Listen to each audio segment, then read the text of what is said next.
جب رمضان کا سوچتے ہیں تو ذہن میں کیا آتا ہے؟ شاید مشرقی وسطی یا جنوبی ایشیا کے پرہجوم بازار اور روشن مینار، لیکن شاید ایزٹیک تہذیب کی سرزمین یعنی میکسیکو کا خیال نہیں آتا۔ تو آج ہم اسی حیرت انگیز امتزاج کو سمجھنے کی کوشش کریں گے کہ کیتھولک اکثریت والے اس ملک میں رمضان کیسا ہوتا ہے۔ تو آئیے اسی سوال کی گہرائی میں چلتے ہیں۔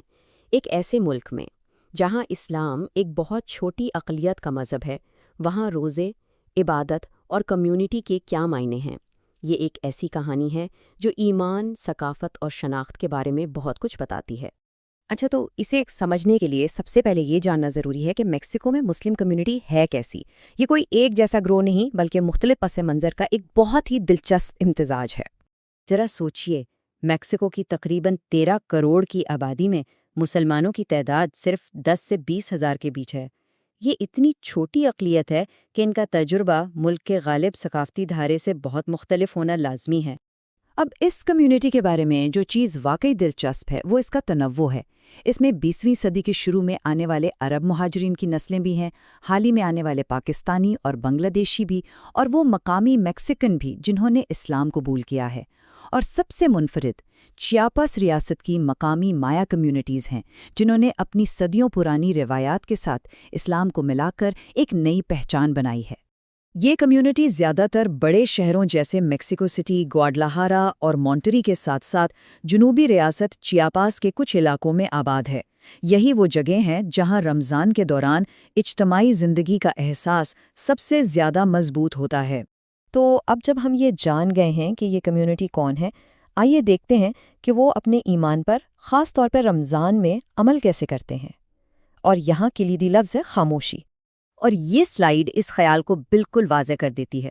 عوامی سطح پر رمضان تقریباً نظر ہی نہیں آتا، کاروبار ویسے ہی چلتا ہے، سڑکوں پر کوئی سجاوٹ نہیں، لیکن گھروں اور مساجد کے اندر یہ ایک گہرا روحانی اور اجتماعی تجربہ ہے جس کا مرکز خاندان اور ایمان ہوتا ہے۔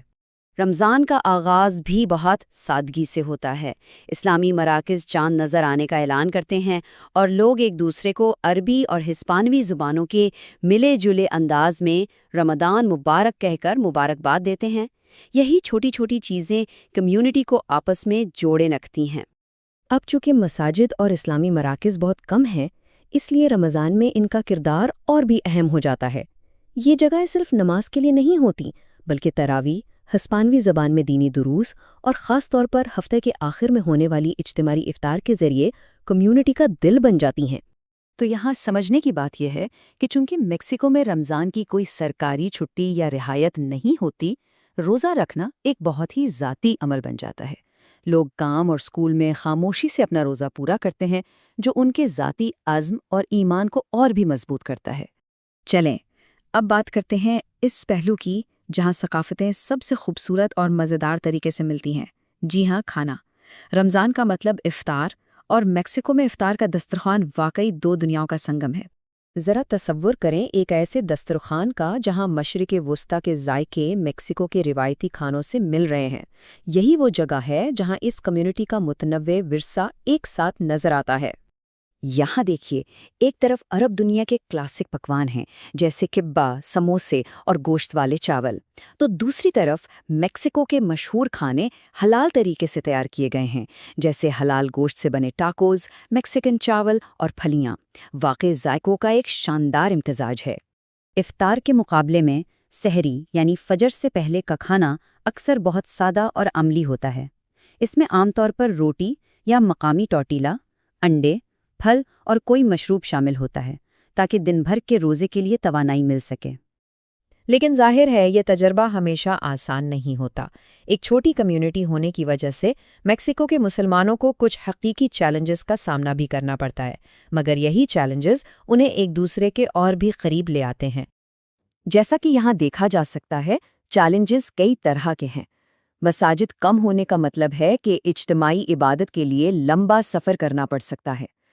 حلال کھانے کی محدود دستیابی روزمرہ کی زندگی کو مشکل بنا دیتی ہے، خاص طور پر بڑے شہروں سے باہر، اور چھوٹے شہروں میں تنہائی کا احساس بھی ہو سکتا ہے۔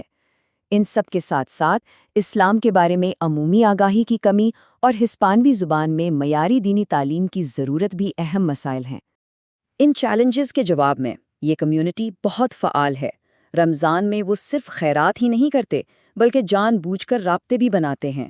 افطار تقسیم کرنا اور چندہ جمع کرنا ضرورت مندوں کی مدد کرتا ہے، لیکن اس سے بھی اہم بات یہ ہے کہ وہ غیر مسلم پڑوسیوں کو افطار پر بلا کر اور اسلام کے بارے میں تقریبات منعقد کر کے اپنے معاشرے کے ساتھ پل بنانے کی کوشش کرتے ہیں۔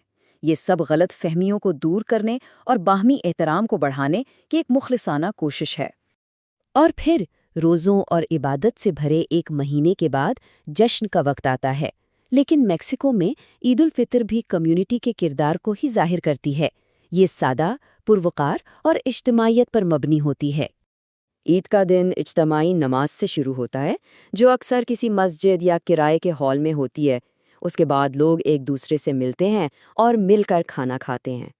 لیکن چونکہ یہ سرکاری چھٹی نہیں ہے، اس لیے بہت سے لوگوں کو نماز کے فوراً بعد اپنے کام پر واپس جانا پڑتا ہے۔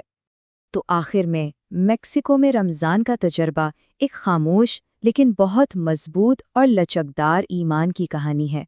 یہ ایک ایسی کمیونٹی کی کہانی ہے جو اپنی شناخت کو بھی برقرار رکھتی ہے اور اپنے ارد گرد کے معاشرے کے ساتھ ہم آہنگی سے بھی رہتی ہے۔